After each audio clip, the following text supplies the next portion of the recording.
오늘은 비유과 체험에 대한 말씀, 골로새 3장 9절로 10절 말씀 우리 함께 읽고 나누겠습니다. 너희가 서로 거짓말을 하지 말라. 옛사람과 그 행위를 벗어버리고 새 사람을 입었으니 이는 자기를 창조하신 이의 형상을 따라 지식에까지 새롭게 하심을 입은 자니라. 혹시 골로새 3장 7절 말씀 혹시 기억하는 분 있나요? 7절에 우리가 하지 말아야 될, 버려야 될 5가지가 기록되어 있습니다. 예, 제가 여기까지 요구하는 건 너무 무리인가요, 여러분한테? 그러지 않으시죠? 자, 일단 힌트를 드리겠습니다. 분함. 두 번째, 막 머릿속에 생각하는데 주여, 노여움. 세 번째, 악의. 네 번째, 비방. 다섯 번째, 입에 부끄러운 말. 이 5가지를 한마디로 취각하면 오늘 9절에 너희가 서로 무엇을 하지 말라? 거짓말을 하지 말라. 속에 분함이 가득하면서 사랑의 언어를 얘기하는 거 거짓말입니다. 속에는 노여움이 가득하면서 축복의 언어를 말하는 거 거짓말입니다. 속에는 악의가 가득하면서 겉으로 아주 좋은 말을 하는 거 거짓말입니다. 뒤에서는 비방하면서 앞에서는 사랑합니다, 축복합니다 하는 거 거짓말입니다. 입에 부끄러운 말, 담지 말아야 될 말을 담고서 사실은 안 그런 척하는 거 거짓말입니다. 이게 다 우리가 버려야 될 옛 습관들입니다. 한마디로 말하면 거짓말입니다. 사람의 제일 심각한 거짓말이 뭔지 아세요? 제가 살면서 저도 함정에 빠지고 안 빠지려고 노력하고 늘 제가 잘 경계하는 말이 하나 있어요. 그것이 뭔지 아세요? 내가 하기 싫은 것을 아주 그럴싸하게 핑계를 대는 일이 있어요, 사람이. 말을 하다 보면 지가 하기 싫은데 굉장히 거룩한 핑계를 대는 사람들이 있어요. 본인은 굉장히 처음에는 핑계예요. 근데 말할수록 본인이 스스로가 정당화를 해. 계속 본인 스스로가 합리화를 해. 거기서 못 빠져나와요. 그게 합리적이면 합리적일수록 거룩하면 거룩할수록 못 빠져나옵니다. 예수님 당시에 바리새인들이 예수님을 죽인 이유 중에 하나도 바로 그런 거예요. 굉장히 심각한 죄인데요. 저는 이상하게 그게 보여요. 그게 들리고 사람들의 말 속에서 자기가 하기 싫은 것을 아주 굉장히 거룩한 포장으로 합리적인 이유로 이야기하는 것들이 보여서 굉장히 슬플 때가 있는데 나도 그런 함정에 빠지지 않으려고 굉장히 노력합니다. 과연 내가 이렇게 하는 것이 거룩함을 가장한 핑계인지, 내가 하기 싫은 걸 내가 못하는 것에 대한 핑계인지, 억울함에 대한 핑계인지, 정말 그런 건지를 정말 많이 묵상을 해요. 그렇지 않으면 거짓말을 하겠다. 자기가 스스로 거짓말인 줄 알면 회개라도 하는데 회개하지 않는 거짓말을 하겠다. 이게 제가 제일 두려운 겁니다. 여러분, 내 입에 부끄러운 말이 뭔지, 내 안에 노함은, 분노는 뭔지, 노여움은 뭔지, 내 안에 악의는 뭔지, 비방은 뭔지 다시 한번 돌아보시고 거짓말이 아니라 정직으로 나올 수 있기를 주의 이름으로 축복합니다. 할렐루야. 정치인들 언어 보면 너무 많이 보이지 않아요? 토로하는 거 보면 너무 많이 보이지 않아요? 저 거짓말을 저렇게 멋있게 나라를 위한 것으로 포장하는 게 보이지 않아요? 그건 저는 거의 정치인들 토론은 안 봐요. 거짓말 보이는 게 너무 싫어서, 그걸 판단하는 게 너무 싫어서 제가 잘 안 보이는데, 여러분 그 안에 빠지지 않기를 정말 축복합니다. 할렐루야. 그러고 나서 오늘 말씀은 구체적으로 말해요. 그것이 옛사람과 옛 행위다. 이것을 우리가 비우지 않고는 뭘 입을 수 없다? 새 사람을 입을 수 없다. 그러면 새 사람을 입는다는 게 뭐냐? 어떻게 우리가 옛사람과 옛 습관을 버릴 수 있느냐? 오늘 뒤에 말씀 보니까 자기를 창조하신 이의 형상을 따라 무엇에까지? 지식에까지. 알미 새로워진다는 거예요. 알미 새로워진다는 말은 다른 말로 하면 끊임없이 배운다. 끊임없이 배워야 돼요. 그래 알미 새로워지는 거예요. 그렇지 않으면 성장할 수 없습니다. 끊임없이 책을 놓지 말아야 되고 귀를 닫지 말아야 되고 끊임없이. 제가 평생 목표로 삼는 게 하나 있어요.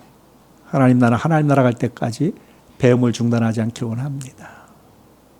내가 목회를 끝내서도 배움을 중단하지 않기 원합니다. 내가 눈을 감는 그 순간까지 읽기를 중단하지 않고 배움을 중단하지 않기를 원합니다. 저는 지금도 혼자 영어 공부를 합니다. 홀로 있을 때 단어를 외웁니다. 아는 단어인데 자꾸 잊어버려요. 분명히 내가 아는 단어인데 잊어버려서. 사실은 뭐 중고등학교 지나고 웬만하면 다 배웠던 단어들이지요. 다 잊어버려서 다시 또 읽고 다시 또 묵상하고 다시 또 외우고 끊임없이 외워요. 영어 성경으로 지금도 매일 한 구절 이상씩을 읽고 묵상합니다. 모르는 단어 찾아가면서 공부합니다. 내가 하나님께 기도하는 게 있어요. 하나님, 내가 이 땅을 떠날 때까지 배움을 중단하지 않기 원합니다. 지식이 새로워져야 내가 새로워질 수 있습니다. 인생 포기하지 마시고 드라마나 예능 프로그램 보는 거 좋습니다. 그런데 여러분, 가능하면 배움의 시간을 잃어버리지 않기를, 하나님 말씀을 배우는 걸 잃어버리지 않기를 축복합니다. 그렇게 새로워져야 새 삶을 살 수 있어요. 할렐루야. 그래야 됩니다. 김영석 교수 100세가 넘어서 사람들한테 초청받는 이유가 뭔지 아세요? 지금 늘 책을 읽더라고요. 아유, 내가 100세가 넘어서 무슨 책을 읽어. 눈도 안 보이고 침침한데. 안 보이니까 두꺼운 돋보기 쓰고 읽겠죠. 지금 저도 눈이 안 보이는데 그분이 보이겠어요? 그러죠? 그런데 여러분, 읽는 거예요. 제가 아주 존경하는 목사님 한 분 계시는데 그분의 탁월함은요, 책을 읽고 한마디로 요약하는 능력이 정말 탁월하세요. 그 설교에 녹아나서 그걸 이해할 수 있는 분과 이해할 수 없는 분, 얼만큼 이해하는 정도에 따라서 그분의 설교를 달리게 됐지만, 하나님, 나는 적어도 저분의 의도를 내가 놓치지 않기 원합니다. 어릴 때 그런 마음으로 설교를 들었던 기억이 있습니다. 배움을 놓지 않기를. 설교문을 보내드리는데 어떤 분은 읽고 오고 어떤 분은 안 읽고 와요. 읽고 오세요. 읽기를 실패하면 안 됩니다. 먼저 보내드린 이유가 여러분 좀 설교 듣기 전에 미리 좀 준비하고 오시라고. 읽는데 5분도 안 걸립니다. 읽고 오시기를 주의 이름으로 축복합니다. 할렐루야. 그래야 새로워질 수 있어요. 오늘 말씀 묵상하다 보면 굉장히 중요한 단어가 있죠. 비움과 채움입니다. 옛사람, 옛 행위를 벗어버려라, 비워라. 새 사람으로 채워라. 이런 말씀하고 있어요. 그런데 이것에 실패하면 우리의 삶은 정말 심각해집니다. 그래서 묵상하고 질문하면 비움 없는 채움, 채움 없는 비움의 위험성은 뭘까? 사람이 비우지 않고 계속 채우려고 만들면 어떻게 되겠어요? 채우지 않고 계속 비우게 하면 어떻게 되겠어요? 종종 권위 내려놓으세요. 권위를 비웠어요. 내려놓기만 하면 어떻게 되겠습니까? 엉망진창이 돼요. 질서가 없어져요. 주께서 말씀하셨죠. 비유로 귀신을 내쫓았어요. 집 깨끗이 청소했어요. 채우지 않으니까 이전보다 더 센 귀신들이 와가지고 더 엉망이 되는 거예요. 사도행전 6장에서 여러분, 사도들이 권위를 내려놔요. 근데 교회가 아주 멋있게 잘 굴러갔어요. 이유가 뭔지 아세요? 비운 만큼 다른 것으로 채웠기 때문입니다. 권위를 잃지 않았기 때문이에요. 비우기만 하면 무너집니다. 요즘에 아버지들의 권위를 내려놓는 말 많이 하잖아요. 옛날 아버지처럼 홈 잡지 말고 권위 잡지 말란 말 많이 하잖아요. 내려놓은 만큼 채워야지. 안 내려놓으면 가정의 질서가 다 무너지는 거예요. 비움은 반드시 채워야 되는 것이고 새로운 것이고, 채우기 위해서는 반드시 비워야 하는 것이고, 이것이 온전해지지 않으면 삶의 많은 부분은 무너질 수밖에 없습니다. 묵상해 볼 수 있길 바랍니다. 이런 가지로 다시 말씀을 읽어볼까요?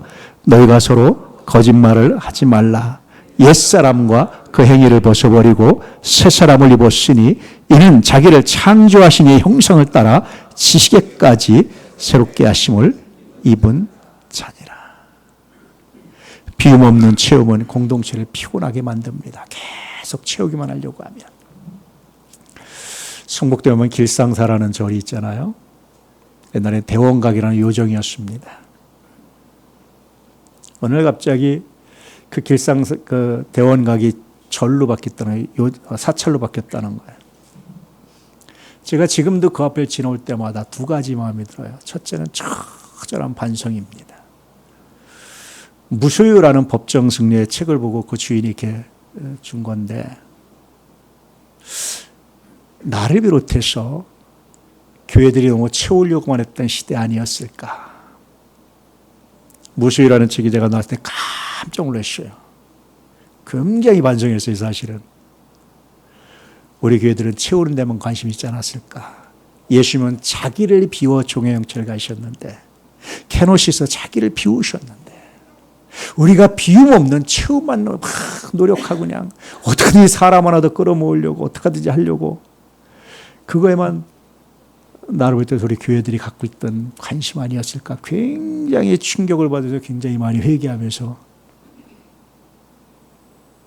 무소유라는 책 사실은 제가 읽어봤는데 미안합니다. 근데 개인적인, 그냥 진짜 개인적인 느낌인데 왜 사람들이 이 책에 이렇게 감동받았지라고 느낄 정도로 저는 별로 감동이 안 됐는데, 그러나 무소유라는 단어가 주는 울림이 굉장히 컸어요.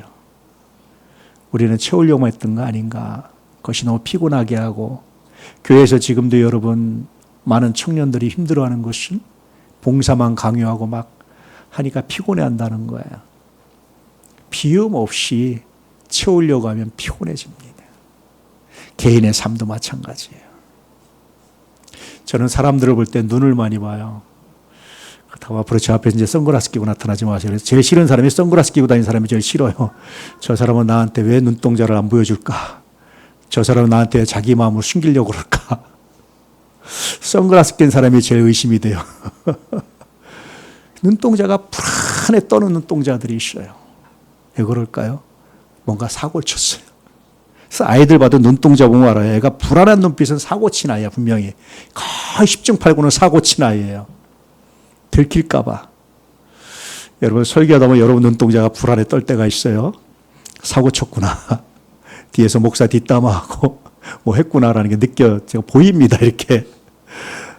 100%는 아닙니다. 그래서 제가 100% 확신하고 정지하지는 않습니다. 그런데 여러분, 그렇게 보일 때가 있어요.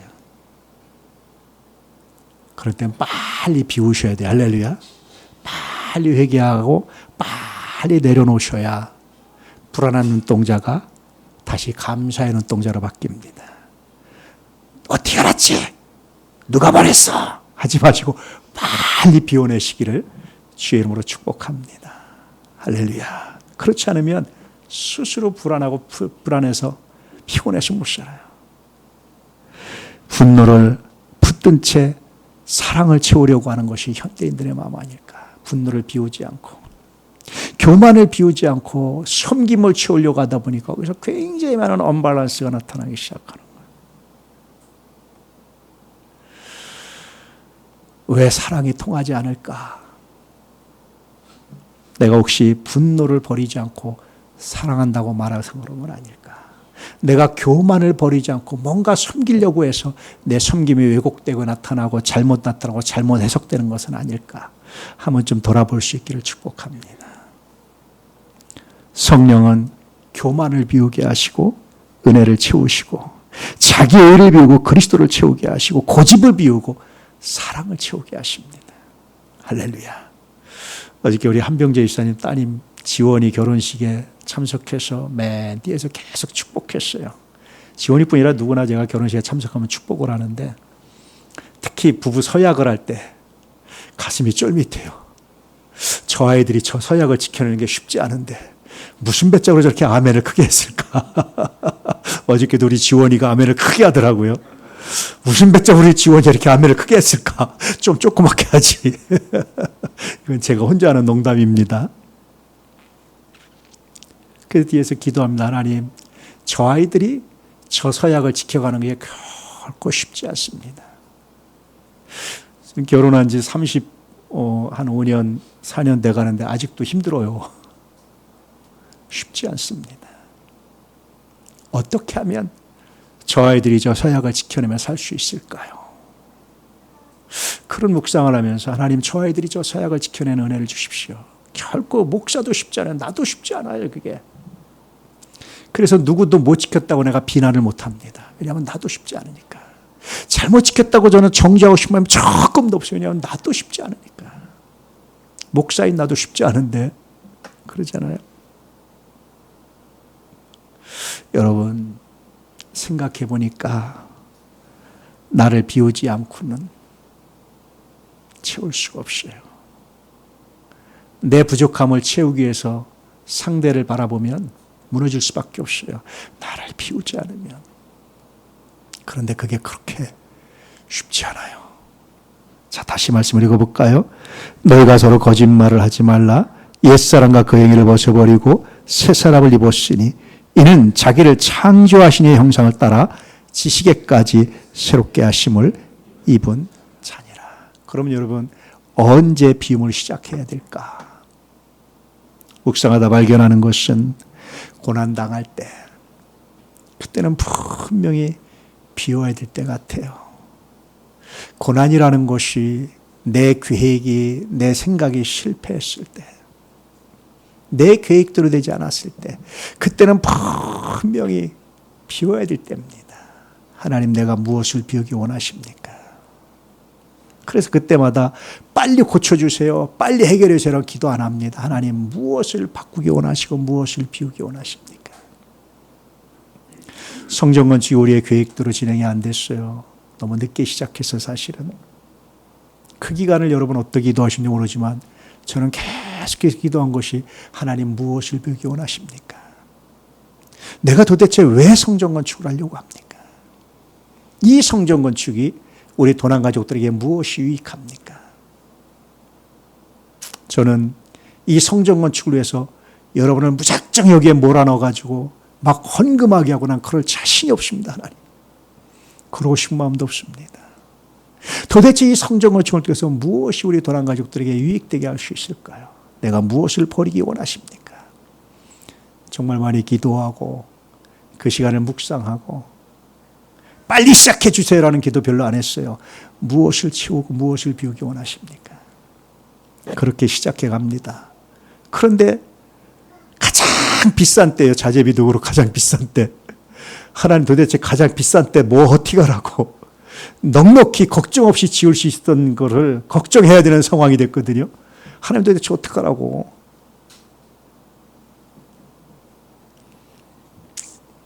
가장 비싼 만큼 귀중하게 쓰이게 해주십시오. 여러분, 고난이 올 때는, 계획이 어긋날 때는 비워야 될 때임을 기억하실 줄 이름으로 축복합니다. 내 계획대로 되지 않았을 때는 비우십시오.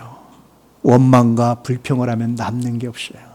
그 시간에 비움이 비로소 새로운 평가를 받게 하고 새로운 기회를 만들어내고 새로운 은혜를 만들어냅니다.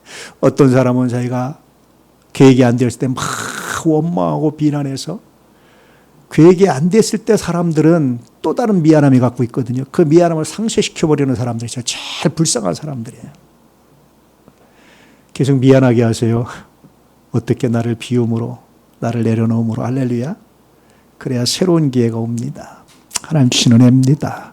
뿐만 아니라 누군가 나를 사랑하는 사람이 뭔가 불평을 얘기하고 지적했을 때, 특별히 내 아래 사람들이 무엇을 불평했을 때가, 그때가 가장 중요한 타이밍 중에 하나예요. 그때 나를 바꿀 때입니다. 그때 나를 비울 때입니다. 할렐루야.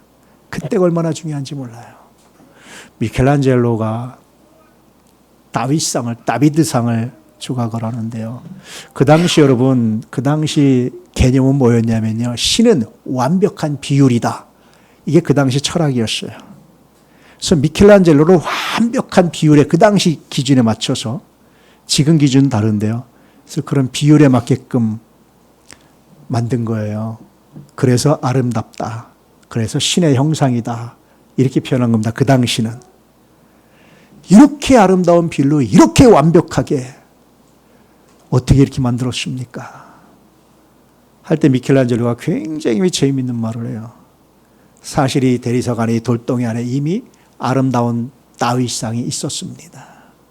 나는 그 중에 불필요한 부분만 빼냈을 뿐입니다. 불필요한 부분만 빼냈더니 이 아름다움이 나타나. 내가 아름다움을 창조한 게 아니라 이 아름다운 것이 툭툭툭 붙어서 가려져 있던 것을 뺐더니 비로소 아름다움이 드러났습니다. 정말 멋있는 말이죠. 비우지 않고는 여러분의 아름다움을 드러낼 수가 없어요. 비우지 않고는 여러분에게 주신 하나님의 선하심이 드러날 수 없어요.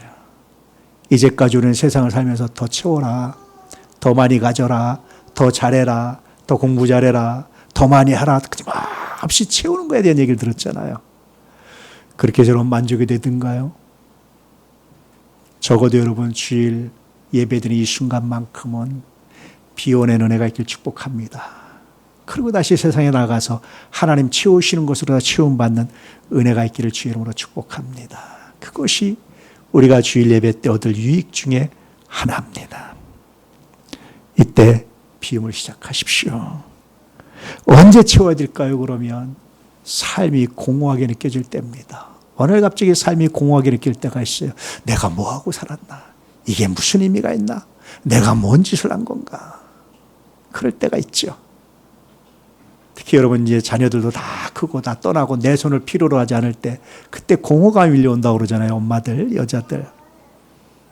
그때 여러분 그 공허함을 채우기 위해서 다시 세상으로 나가서 놀자, 먹자, 즐기자 하지 마시고 말씀 앞으로 돌아와 보십시오.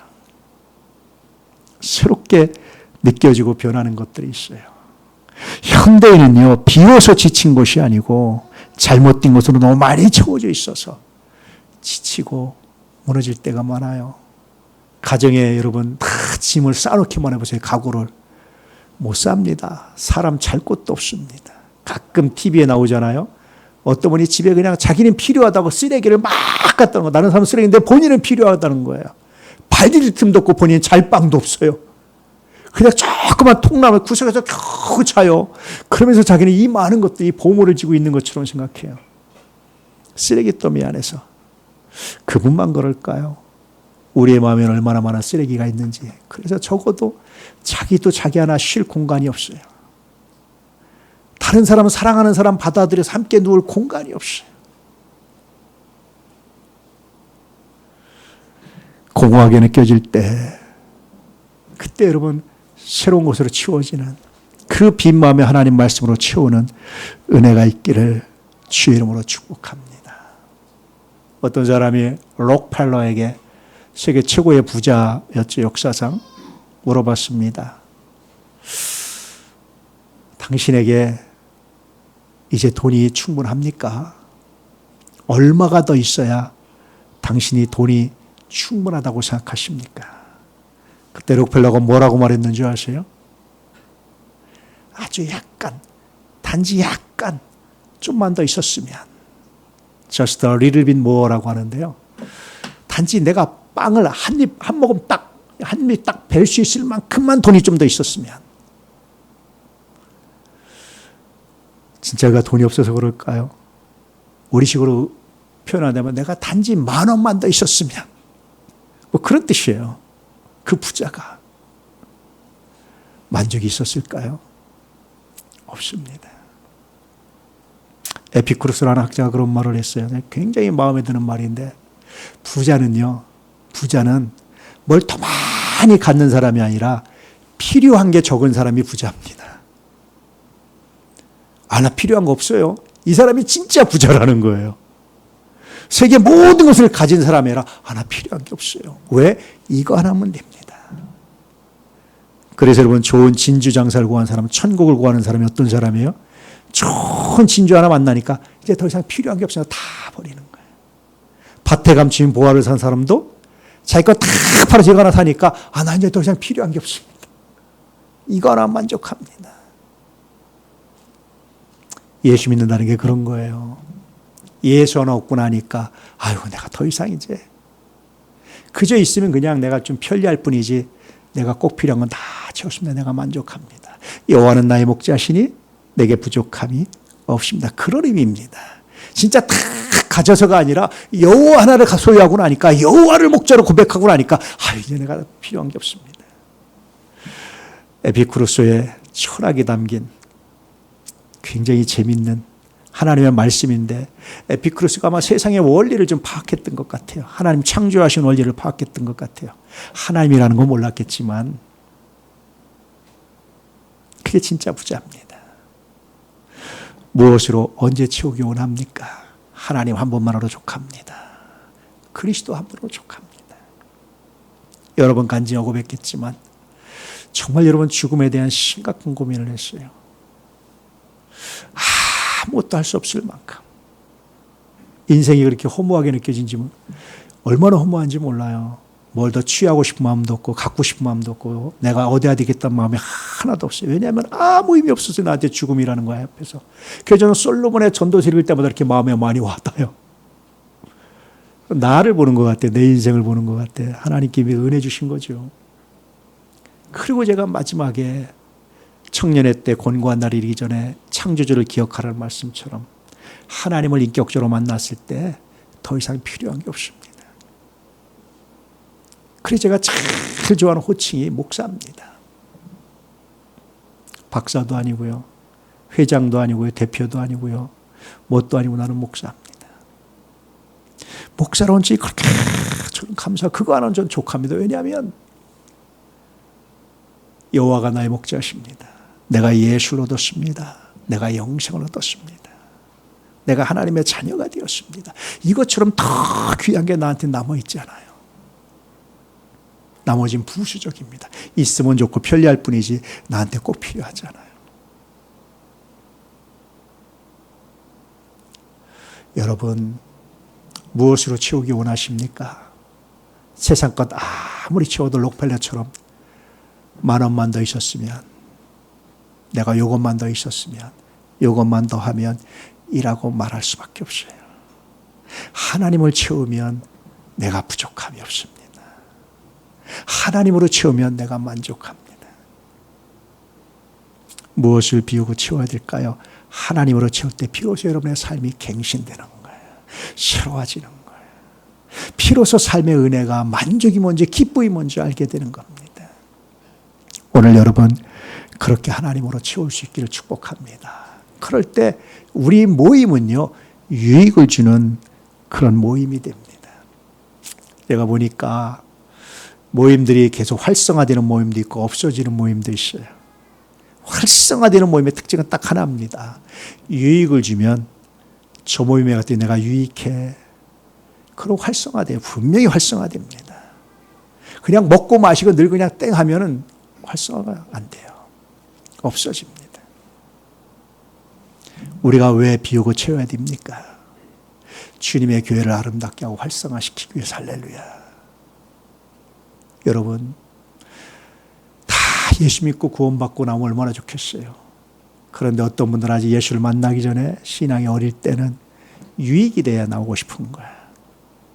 어떤 분은 이런 고백을 하기 원합니다. 내가요 도남교회 가는 이유는 어떤 분 때문입니다. 그분만 만나면 행복합니다. 예수를 만나면 행복하면 좋지만 그렇지 않다 할지라도 내가 그분이 있어서. 그러기 위해서는 어떻게 되겠어요? 여러분이 비우셔야 돼. 비울 거를. 그리고 채울 걸 채우셔야 됩니다.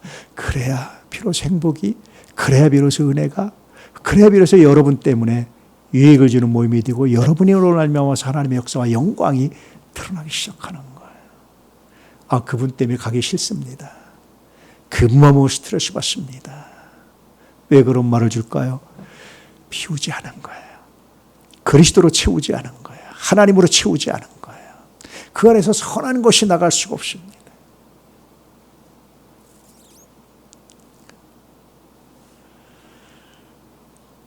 여러분은 어떤 사람으로 평가되고 있습니까? 깊이 한번 돌아볼 수 있기를 축복합니다. 그분 때문에 내가 행복합니다. 그 사람은 가만히 관찰해 보면은요, 정말 비울 걸 비우고 채울 걸 채워요. 요즘에는 유튜브에 그런 말이 나와요. 모임 가서 자랑하지 마라. 사람들이 싫어한다. 관계 끊어진다. 제가 재밌는 걸 보는데요. 제 친구 중에 정말 잘생긴 친구가 하나 있어요. 근데 얘는요, 멋을 안 내요, 애가. 옷을 멋을 부리고 머리 막 해서 멋을 안 내, 애가. 근데도 학생 때 여자들한테 되게 인기가 많아요. 근데 온갖 것으로 꾸미는 아이들이 있어요. 왜 그러겠어요? 자신이 없어요. 얘는 정말 자신 있는 아이예요. 피부나 모든 면에서. 그냥 자연 그대로 살아, 애가. 그런데도 인기가 최고야. 왜 자랑하겠어요? 진짜 자신인 사람은 자랑 안 합니다. 진짜 자신 안 해도 돼. 안 해도 조용히 드러나요. 낭중지출하고 조용히 드러나요. 그래서 자랑하는 사람을 보면 여러분 긍휼히 여기시길 축복합니다. 저 자랑이 저분을 존재하게 하는구나. 긍휼히 여기시고 받아줄 수 있는 마음 갖길 바랍니다. 할렐루야. 왜 그래요? 나는 이미 다 그걸 비워냈어요. 그런 자랑을. 내가 그 자랑에 스트레스 받는 건 나도 아직 자랑을 못 비워내서 그래요. 나도 자랑하고 싶은데 할 게 없어서 그래요. 듣기 싫어서 그래요. 다 자랑을 비워내보세요. 그 자랑하는 마음을 넉넉히 받아주고 받아주는 거예요. 할렐루야. 그게 여러분 은혜입니다. 그게 우리가 그리스도로 체험받은 사람, 여호와는 나의 목자시 내게 부족함이 없다고 말하는 사람의 삶의 모습들이 그런 사람이 비로소 이 몸을 아름답게 하는 거룩한 역사를 나타낼 수 있어요. 세상 거 자랑해봤자 별로 남는 거 없습니다. 아무것도 없습니다. 오직 그리스도를, 오직 하나님을, 여호와를 자랑하는 삶이 되시기를 축복합니다. 할렐루야. 성령은 공동체를 계속 그리스도의 형상으로 빚어 계시며 우리를 하나님께서 거하시는 성전으로 세워 가십니다. 그렇게 성령의 인도하심에 순종하셔서 저는 여러분의 삶에 날마다 갱신되고 새로워지는 놀랍고 거룩한 삶이 되기를, 그리스도로 충만한 삶이 되고 그리스도 안에서 함께 지어져가는 성전이 되기를 주의 이름으로 축복합니다. 할렐루야. 묵상 질문과 답을 한번 찾아보시죠. 비움 없는 체험, 체험 없는 비움의 위험성은 무엇일까요? 비움 없는 체험은 공동체를 피곤하게 만들고 체험 없는 비움은 이전보다 더 위험하게 합니다. 그러므로 성령께서 이끄시는 대로 갱신해야 합니다. 그러면 낡은 것을 버리고 그리스도로 채우게 될 것입니다. 다 부족하죠. 저도 자신 없습니다. 그러다 이 말씀 앞에 서서 하나님 비우게 하십시오, 채우게 하십시오 기도하면서 오늘도 무릎으로 나가길 원합니다. 할렐루야. 이관적으로 말씀을 다시 읽어보겠습니다. 너희가 서로 거짓말을 하지 말라. 옛사람과 그 행위를 벗어버리고 새사람을 입었으니 이는 자기를 창조하신 이의 형상을 따라 지식에까지 새롭게 하심을 입은 자니라. 축복합니다. 이제 비움과 채움으로 옛사람과 행위를 벗어버리고 새사람을 입을 수 있기를 축복합니다. 메시지 함께 읽죠. 성령께서 이끌어 가시는 갱신은 낡은 것을 비우고 그리스도로 채워가는 과정이다. 그러면 계속 새로워져가는 성전으로 세워져 갈 것이다. 아멘.